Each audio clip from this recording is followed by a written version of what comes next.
make it important to know what drives you and what's most important now. There are things that used to be important to me, they're no longer important. And that's why I've been doing Operation Clean Slate, getting a lot of stuff and a lot of people out of my life. I remember when I read the book, Who's the Matter with Me?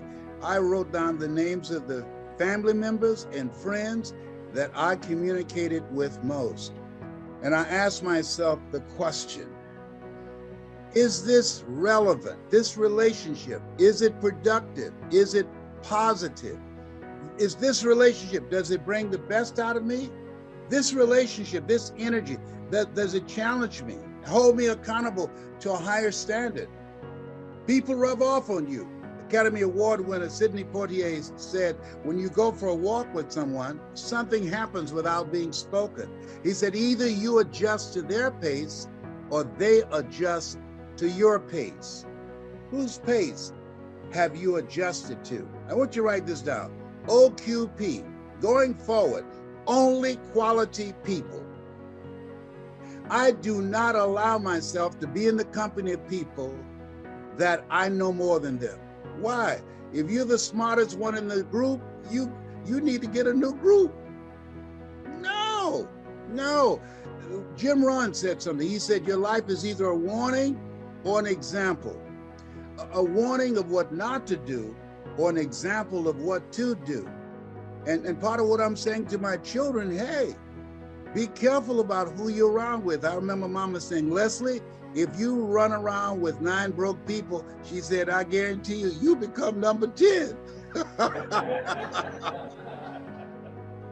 And so as you look at growing your practice, as you look at making a greater impact in your community, as you look at the things that you want to do, and being involved in legacy building and making the rest of your life the best of your life, we have to constantly monitor and be mindful of who's around us and what relationships that we have. People say, it's not what you know, it's who you know. Not just that, it's who you know and what they know about you.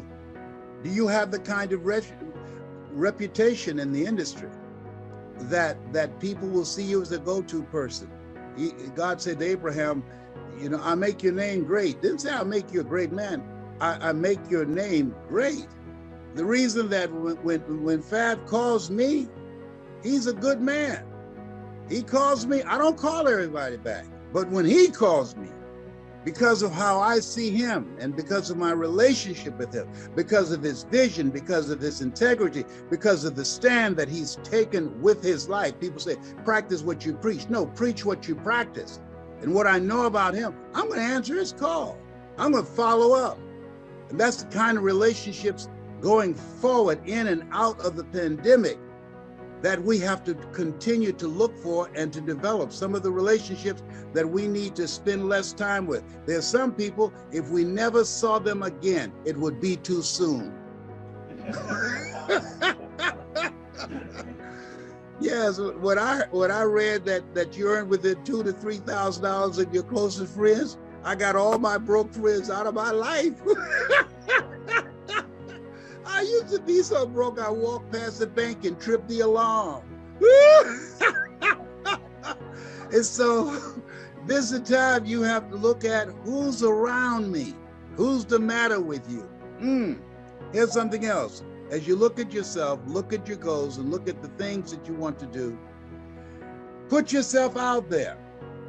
When I decided that I wanted to speak, I didn't want to just be a speaker. My goal was to be a dominant speaker in my niche.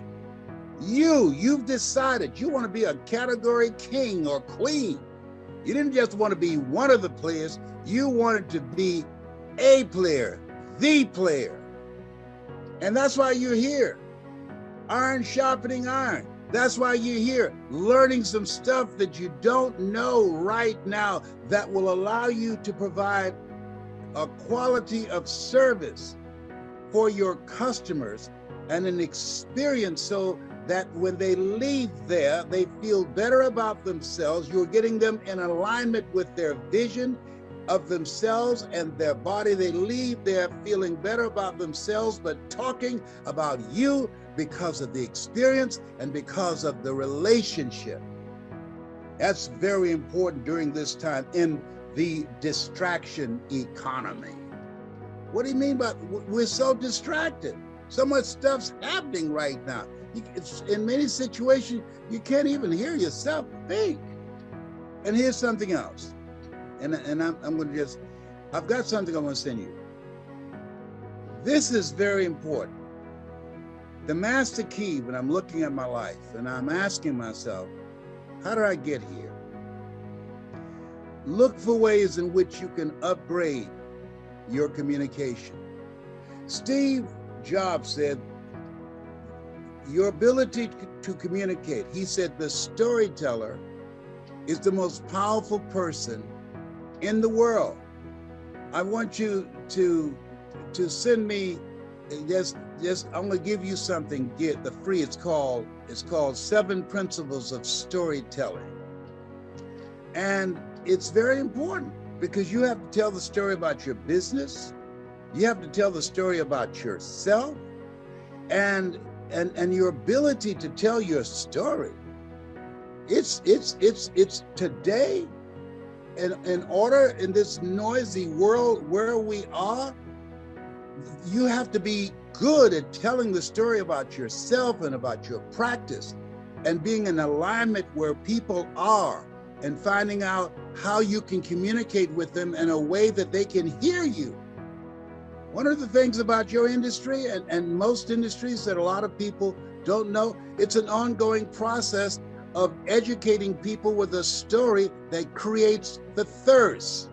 People say, you could take a horse to the water, but you can't make them drink. No, but if you know how to tell a good story, you can create a thirst where they want to drink. I remember when I ran for state representative and I had been fired from radio, and people who would ordinarily supported me when I was on the microphone, they said, Les, we love you, but man, you lost the microphone, editorializing about all these controversial things.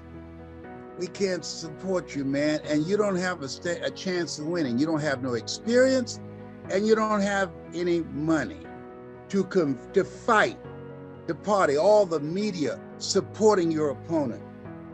But they miss one thing. I had a story. And when I was on air as a disc jockey, I used to talk about my mother. And when I went to the radio station, my opponent had over $40,000 because his brother was the head of the treasury for the AFL-CIO. And he had the money and the influence to get more contributors to his campaign than me. I'm a novice. This is my first time in the game. I remember a friend who was trying to talk me into running for office. I said, man, I can't do that. I don't know anything about politics. And Perkins said, neither do the people who run. So he went and got some petitions signed and said, man, you should run. People love you. And here I am on Friday before the election. It was a Tuesday. The election gonna be on Tuesday. And I came to the station, I had around $640. He said, what you gonna do with that? I said, I'm not sure. And then I got still and I thought, I said, can I go in the control room? And I used to do commercials. He said, yeah. I called my mother because I used to talk about my mama all the time when I was on radio. And I said, Mama, I need you to say something for me. I'm running for state representative. She said, Leslie, what kind of mess you in now? I heard because you're a big mouth, they fired you.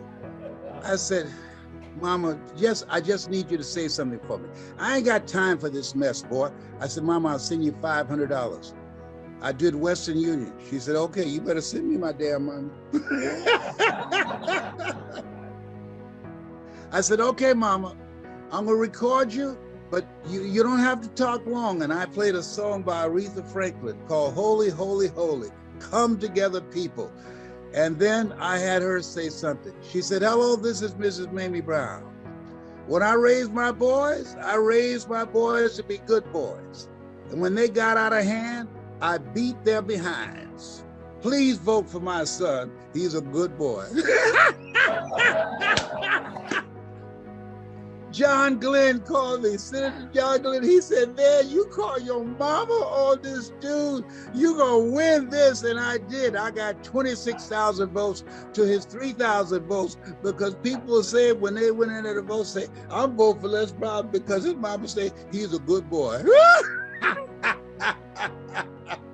So being able to tell your story now, to be so good at it that you can't be ignored, to attract more customers, to get referrals, to create the kind of experience that people trust you, that people believe in you, that people feel a connection with you. Because no matter what you're doing and who you're talking to, when you go out in your community and speak to people, they're asking 3 questions. Who are you? What do you have? And why should I care? And so when you know how to tell your story, oh, the possibilities of what you can do and the impact that you can make and the reputation that you develop where people are seek you out and the word goes out. It's major. It's major. So I'd like to leave this with you, and I'm open for questions.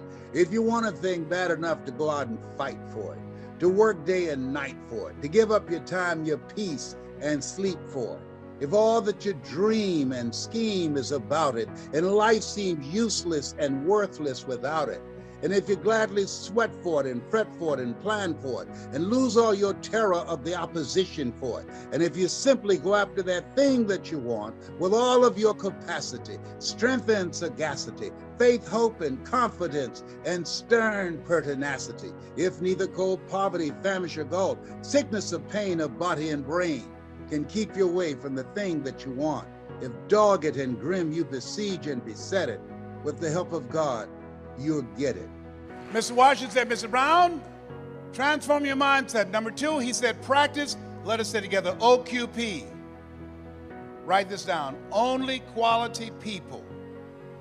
Only quality people. You don't want everybody in your organization. You want only quality people. Here's something else he said. Mr. Brown, yes, sir. And this is what we're going to do in this presentation. It's called presentation power. He said, develop your communication skills, how you present yourself, how you sell yourself. He said, once you open your mouth, you tell the world who you are. And then he said something else. Let us say together with conviction. I want everybody to join me on this. Let us say together, you got to be hungry. Say it again, you got to be hungry. He said, what do you want to do with your life, young man? I said, sir, I want to buy my mother a home. He said, you got to be hungry. I said, what do you mean by that? He said, people that are hungry are willing to do the things today others won't do in order to have the things tomorrow others won't have. He said, people that are hungry are relentless. People that are hungry are unstoppable. People that are hungry refuse to give up. People that are hungry, no excuse is acceptable for not making their dream become a reality. I said, I'm hungry, sir. I'm hungry to take care of my mother. I'm hungry to make her proud. I told my mother that she'll never have to pay another bill once I turn 18, and she hasn't, Mr. Washington. I'm hungry, sir, for another life. I'm not going to die here in Liberty City. I want to travel, sir. I want to see the world. He said, you can do that, sir. He said, practice OQP, only quality people. If you run around with 9 broke people, he said, I guarantee you, you'll become number 10. He said, work on your mindset. Listen to these audio programs I'm giving you every day. Lynn Turner, Dare to Be Great, every day. Dr. Norman Vincent Peale, Jim Rohn, every day. Zig Ziglar, program your mind, Mr. Brown.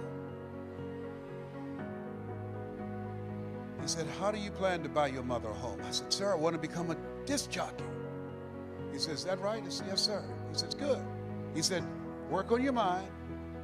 Here are my car keys. What do you want me to do with this? At lunchtime, go in my car, turn on the radio, and listen to Paul Harvey. Why? He's the world's greatest communicator. You want to be successful? Yes, sir. He says, listen and study people that are great communicators. That's the key to controlling your future. I said, but that's at lunchtime. In order to be successful, you got to be hungry. You got to be willing to do the things today others won't do. Are you willing to do that to be successful? To buy your mother a home? Yes, sir. Yes, sir. And that's what you have done. You've got some goals that you want to achieve. There's some things that you want to do. And you've said to yourself, I'm willing to face the no's. You said to yourself, I'm willing for people to laugh at me. You said to yourself, I'm willing to gut this out. You said to yourself, I'm willing to make this happen. You said to yourself, I'm going to do whatever it takes to build this business. I can do it. If anybody's ever done it at any point in time in history, then what's possible for one, it's possible for me, and I'm going to do it. That's what you said to yourself.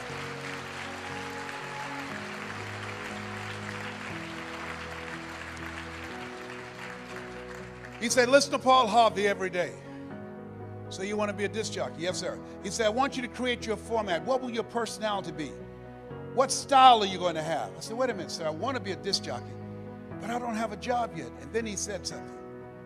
He said, it's better to be prepared for an opportunity and not have one than to have an opportunity and not be prepared.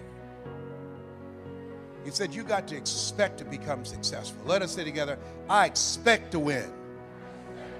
I expect to increase my recruitment. I expect to be a great presenter. I expect to become a millionaire. It's my time. It's possible. It's necessary. It's me. It's hard. It's worth it. Nietzsche said, if you know the why for living, you can endure almost anyhow. Your homework assignment is write down 5 reasons that will make it worth it for you. So when the tough times come, and they're going to come, when you feel like you can't see the light at the end of the tunnel, and that's a part of the process, your reasons will be your rod and staff to comfort you, to take you through the storms of life. He told me, you want to be a disc jockey, practice on your communication skills. Visualize yourself talking to thousands of people, Mr. Brown. See yourself on stage presenting. Be willing to invest in yourself. Warren Buffett was being interviewed by a financial analyst on CNN. He said, what's the most important investment a person can make today? Warren Buffett, a billionaire, has billions of dollars in the stock market, billions of dollars in real estate. He looked at the reporter and said, the most important investment you can make is in yourself. The reason you're here, the reason you invested your money, your time and energy in transportation and the room and all the costs in a so-called tough economy, because you have the mindset of a billionaire. You know, investing in yourself, you are your most treasured asset. Give yourselves a round of applause. Come on, bring your energy level up. And here's the second to the last principle. Write this down. Repeat out to me. OQP. Only quality people. Yes. I want you to connect with at least 10 men before you leave here.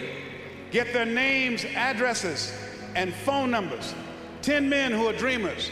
10 men who want to do something with their lives. 10 men that you can get together and make a covenant. Where 2 or 3 are gathered in my name, I will be among you.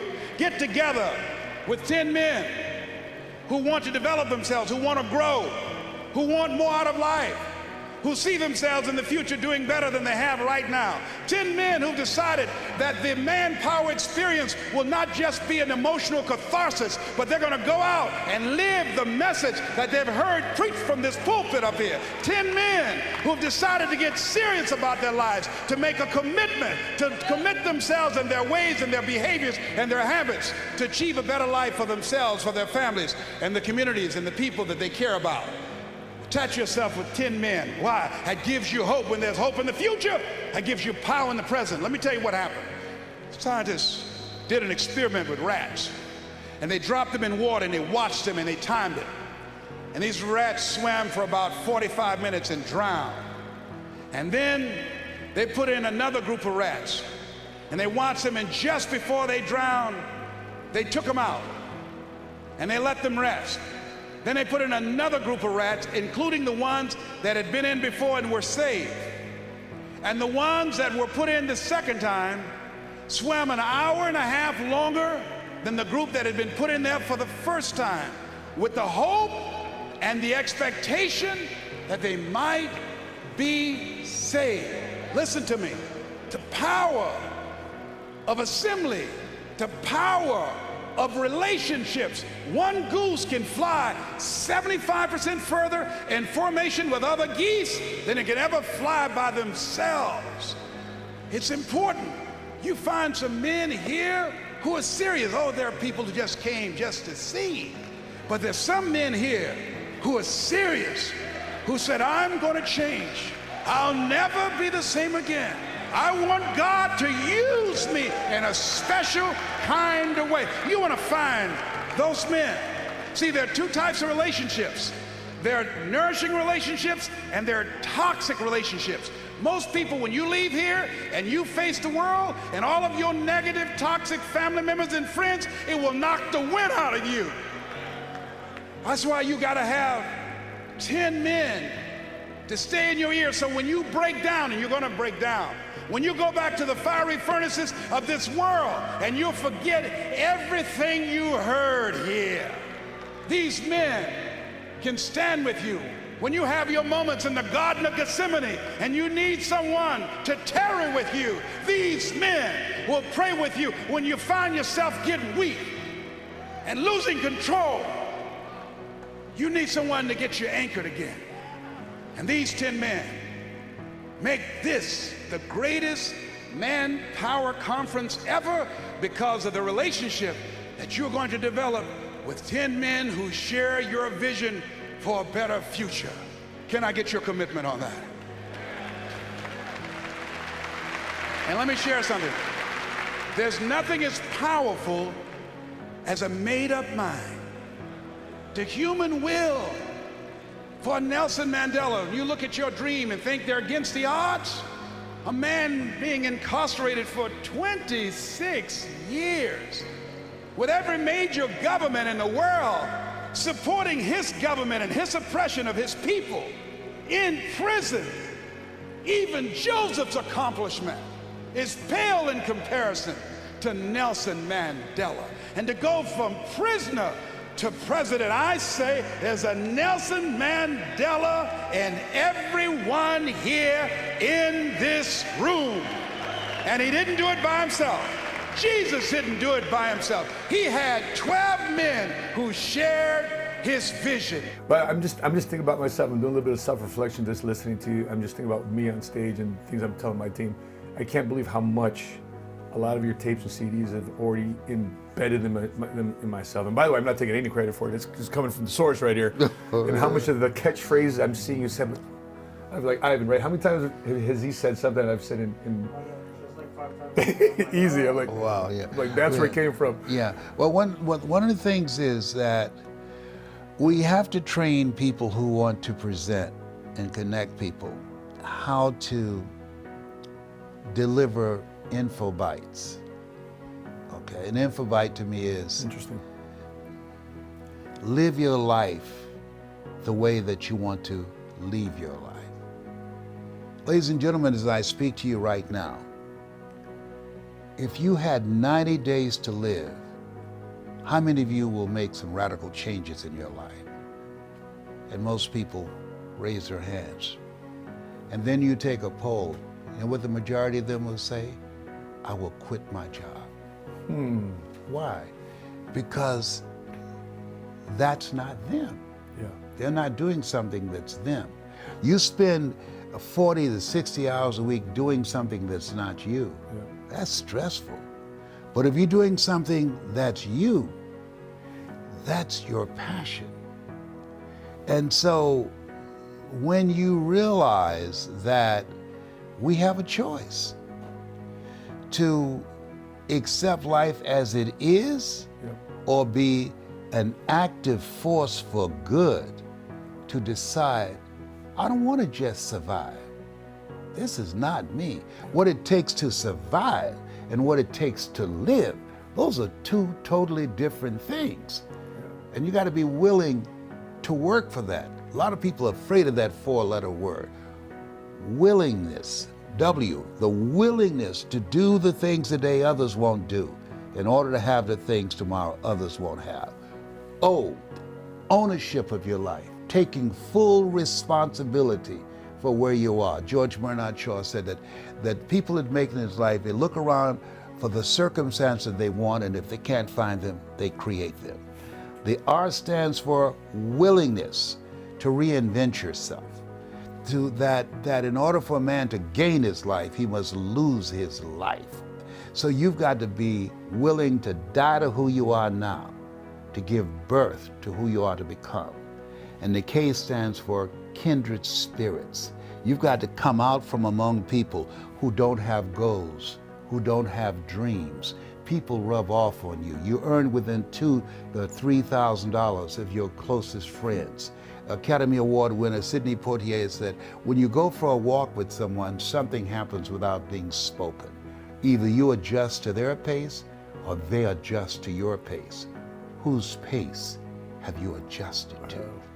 And so if people are willing to do the work, whosoever will, let him come. A person convinced against their will is of the same opinion still. Boom. I love it. Listen, it's your time. And I want you to go within, and I want you to take some notes on some things that I want to share with you. And here's one of the things I want you to realize and to come to grips with. I didn't do what I'm doing now for 14 years because I didn't realize that it was my time. Now you might be saying, well, how do you determine that? The fact that you're here to do the greater work. And what I did was I disqualified myself. I kept myself on the sideline. I was an onlooker as opposed to becoming actively engaged in this thing called life. This is your time. I want you to write this down. Seize the moment. Seize the moment. Remember when Michael Jackson put off years from doing a national and international tour? And then he said he's going to put on this last concert, and he said, this is it. Don't forget that. He said, this one that I'm going to do, this is it. I'm going to put all my stuff in it. Some of y'all remember this. He said, this is it. He didn't realize that life is so uncertain. He didn't realize it's so unpredictable. He did not realize that there are no guarantees. Here's a quote I want you to think about. If you put everything off until you're sure of it, you'll never get anything done.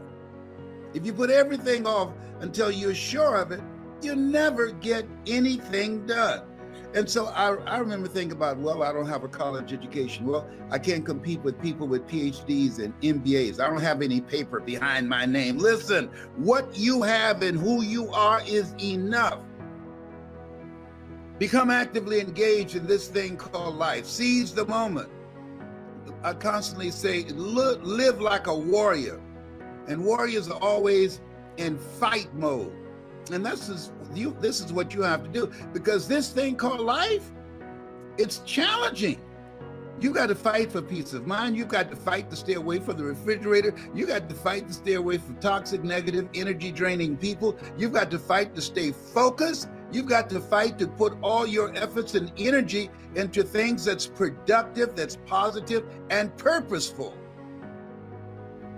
See, it doesn't take any motivation to procrastinate. It doesn't take any motivation to put things off or to think negatively, but it takes motivation to be optimistic in spite of, to have a perpetual vision of yourself and your life in a spirit of optimism, in spite of the circumstances and the adversities that's always knocking at the door or peeping through the window.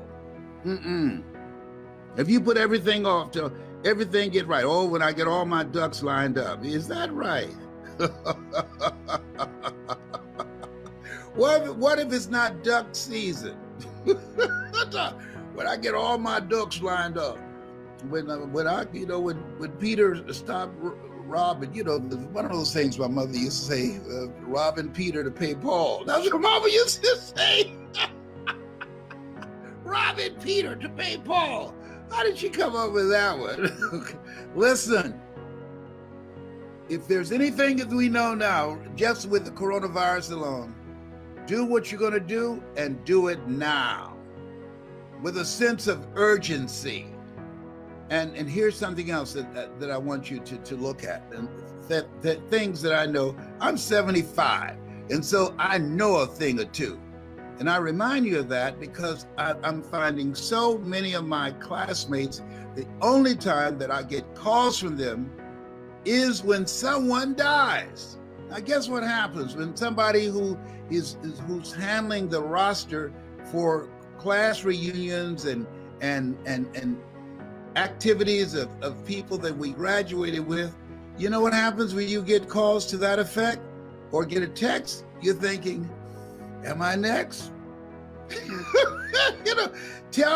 Send me some information about the ones that are living. Send me some information about my classmates that are making a difference. Send me something about my classmates who graduated with me in 1963 from Booker T. Washington High School in Miami, Florida, that's living their dream and taking their lives to the next level, that's creating generational wealth, that's happy and successful, and what good things they're doing in the world, the greater work, so I can emulate that, so I can be encouraged by that. Don't tell me about people that's dying. I find out sooner or later. I'm not being insistent. I really don't mind that. But I'm saying let's balance it out. Balance it out, because all of us going to go. Nobody's figured out how to get out of life alive. Nobody. All of us going to check out of here. People died today who never died before. You know what? Oh, behave, Tyrone. You know what? So here's something that Shakespeare said: defer no time. Delays have dangerous ends. Defer no time. Delays have dangerous ends. You think about that, because I didn't think I can be who I'm now being. I didn't think the life that I've been living, that it was available to me. Here's what I know. If you focus on living, if you focus on being actively engaged in life, every day finding some way in which you can make a greater impact, where you can do more, that you can achieve more, the possibilities are unlimited as to what can open up for you. And so I was hungry. How did you get started? I was hungry. I was hungry to buy a home for my mother. I was hungry to do something that would give my life a sense of value. I was hungry to be my own boss. I realized that the reason at first I used to get angry when they used to fire me, saying I had too much mouth and that I was just too upbeat. And so they want to check me. They want to put me in my place. Well, I'm not that kind of guy that you can just disrespect me. No. This is the place, not a problem. I was looking for a job when I found this one. No problem. And so, but I noticed that the things that happen, what appears to be happening to you, they're really things that's happening for you. Because had I not been made uncomfortable working for someone, you would not know this Les Brown that you now see. See, sometimes life has to step in and say, you know what? He's a slow learner. Let's step in here. When you don't have enough courage to do what it is that you've been sent here to do, to live the life that you've been chosen out of 400 million sperm to live, when you don't have enough courage to do that, life moves on you. You were chosen to do the greater work. That's why you're still breathing. That's why you're not taking a dirt nap. That's why you are here, to be a blessing. We were created by the Creator to create. What do you mean by hungry? People that are hungry they're positive about what they want. People that are hungry, they're persistent. They keep coming back again and again and again. They know that you will fail your way to success. People that are hungry are willing to persevere when it appears that all the odds are stacked against them. They keep coming on. When everybody has counted them out, they as long as they got a pulse, they keep coming back. They keep holding on. They don't give up. They might bend, but they won't break. Are you hungry? Is there something in your life, as you think about your life right now? And I did this self-explanatory style of saying to me, Les Brown, come on, you can do this. You can do this. Sometimes you have to talk to yourself. But the other thing is, I asked myself, if I died now, what would I be upset about?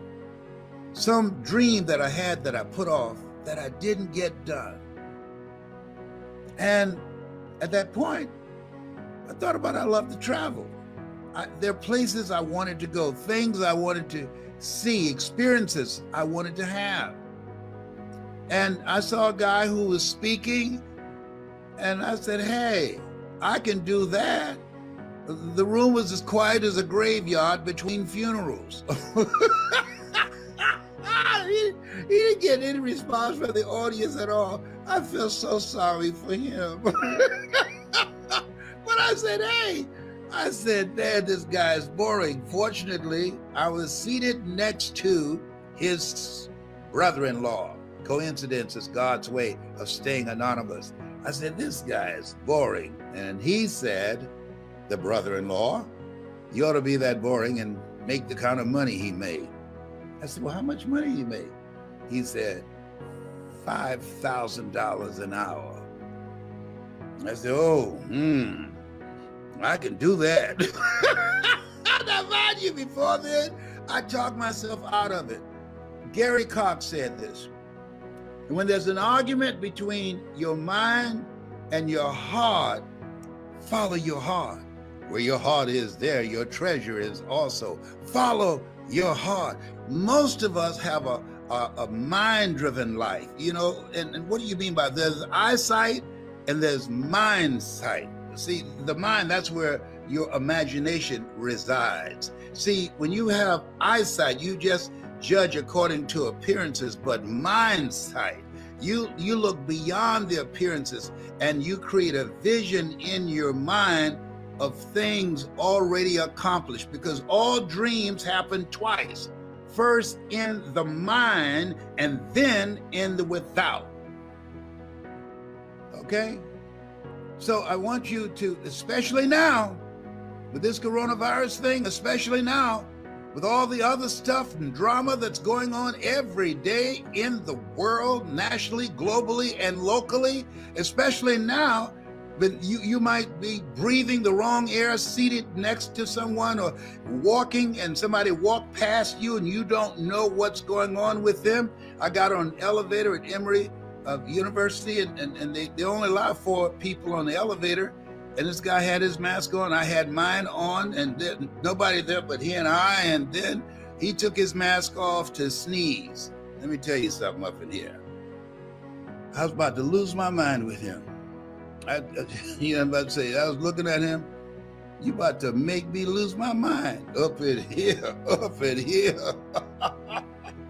I know if he could have jumped out of the elevator, he'd have left there soon. The look I gave him, if you don't put that mask back on, I gave him that Mamie Brown look. You know, my mama used to say, you know what? Y'all better not make me come back there. No, ma'am, mama, please don't come back. We would bring out the King Kong. One of the things I'm doing, this is the beginning of the year, and I want you to listen to me closely. You can't make it by yourself today. There's so many things that's happening, so many things that's changing. And as you look at where things are right now, let me say something that the news won't tell you. All right, listen to me. God's he's in all of this. God is in this mix up in here. Do you hear me? He's all over this stuff. They ain't talking about that. They should have breaking news. God has interrupted all this mess that's going on up in here. Breaking news, he's still on the throne. Breaking news, all things work together for good for those who love God and for those who are called according to his purpose. That's the breaking news. There will be no commercial breaks, just this information. All things. Did you say something? No. All things. Come on. Now, are you really all things? All things work together for those who love God and for those who are called according to his purpose.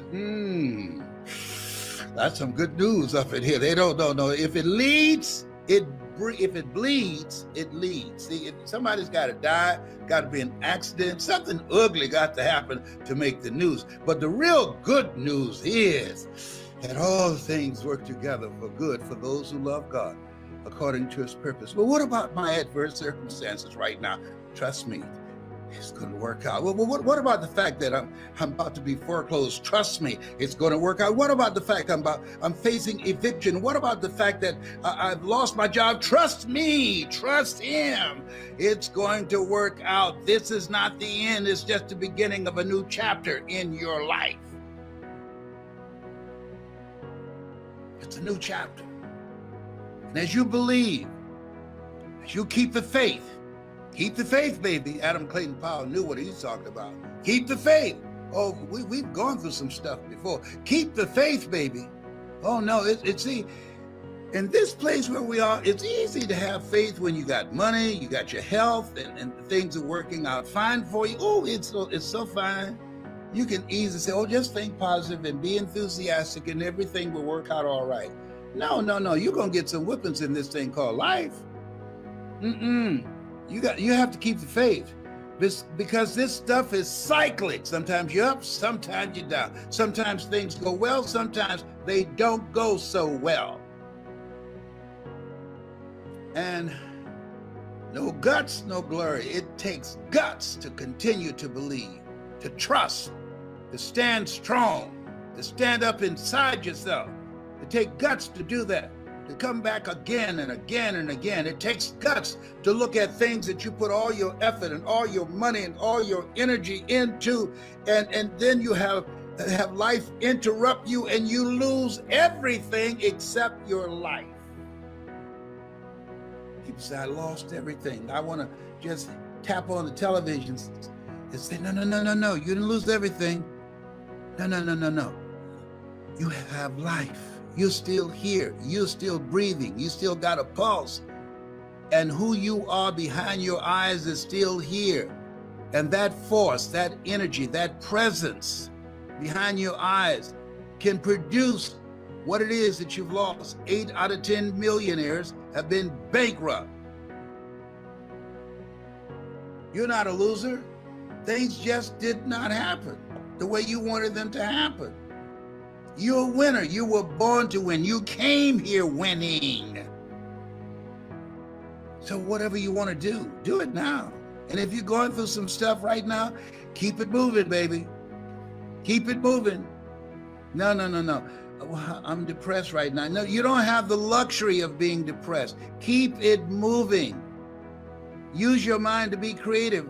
And look for a way to get out of the situation where you are. You will work your way back to where you were and beyond there. Therefore, take unto you the whole armor. Yes. Commit thy works unto the Lord, and thy thoughts shall be established. In all thy ways acknowledge him, and he shall direct thy path. You've been given authority and dominion over everything on the face of the earth. Those are not just words that were printed on a page. Those are words that to become actualized in your life.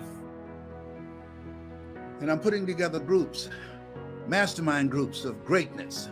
People, see, in order to make it, the 3 things that's major right now. Number 1, working on your mind. So when you go to hungrytospeak.com, you're going to get some things that you listen to called Choosing Your Future, that as you listen to this message over and over and over again, it's going to change your life overnight. There are people listening to me right now. I want you to put on the screen what difference those messages have made in your life. Put them up there so people can see them. Put them up there right now. Do it right now. If you've heard Choosing Your Future, it's possible. It's necessary. It's you. It's hard. It's worth it. It's done. Stick a fork in it. It's done. Yes, stick a fork in it. There's some people can tell you, that will tell you. Do you see anything yet, John Leslie? Yeah. They're putting it up there? Yeah. Let me tell you something. It will make you get your hustle on. Let me tell you something. Don't listen to it at night. You won't be able to go to sleep. You'll be so motivated to be talking in your sleep.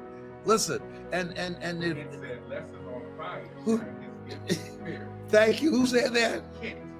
Hey, Kent. Hey, brother Kent. Hiya. All right, Kent.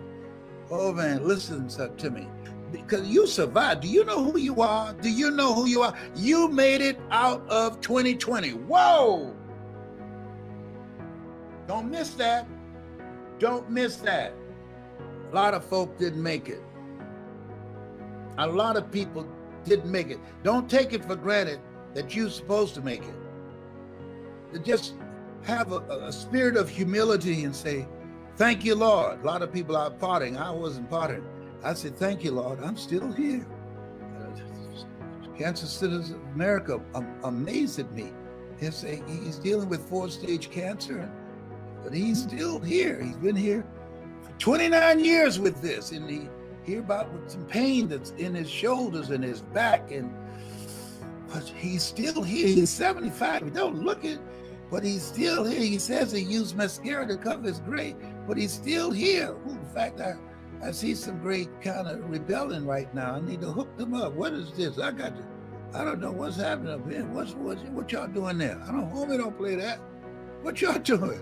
You did I tell y'all excuse me, about to make me lose my religion. If people don't leave home without the American Express, I don't leave home without my mascara. Oh, behave. Oh, whatever. You make me Randy, baby.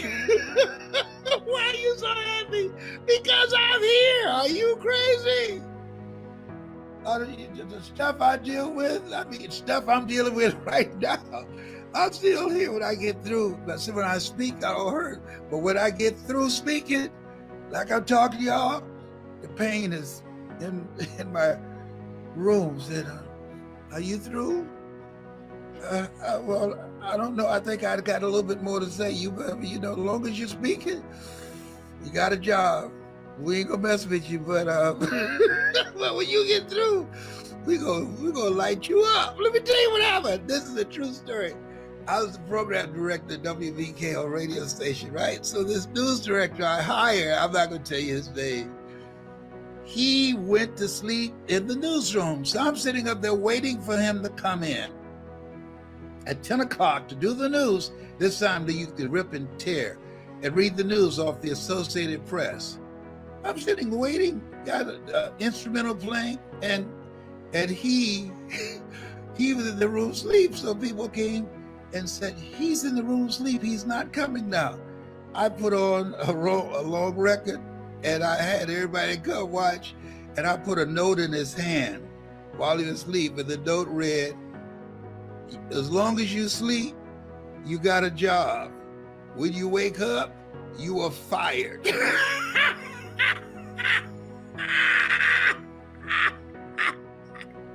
So everybody was watching through the window to see what he's going to do when he woke up. He woke up.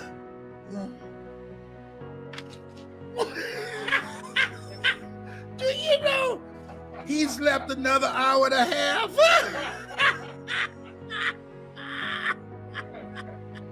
We got tired of watching him. He slept another hour and a half. I guess he looked to see we were out there.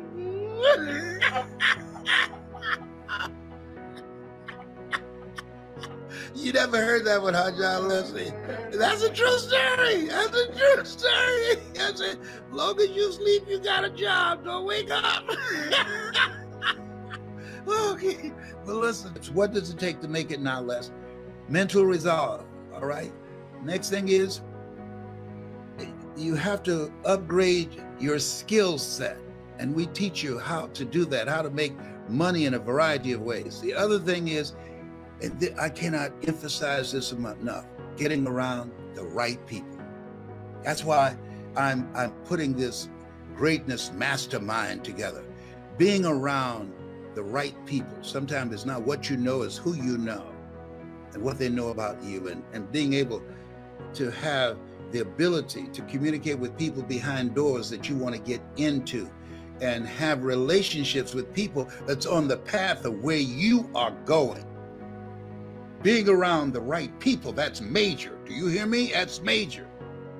Don't downplay that. Don't try and do this stuff solo by yourself, because it's too many people that's working against you and don't want to see you make it. If there's nothing else we know, 1 out of every 2 people you know that you see every day, they got it out for you. And me too. Why? It's just that way. That's what it is. But we will find a way to win together. All things work together for good, for those, not just one person, for those where 2 or 3 are gathered. Ooh, I will be among you. Whoa, we're not by ourselves? No, absolutely not. Oh no. That's some good news.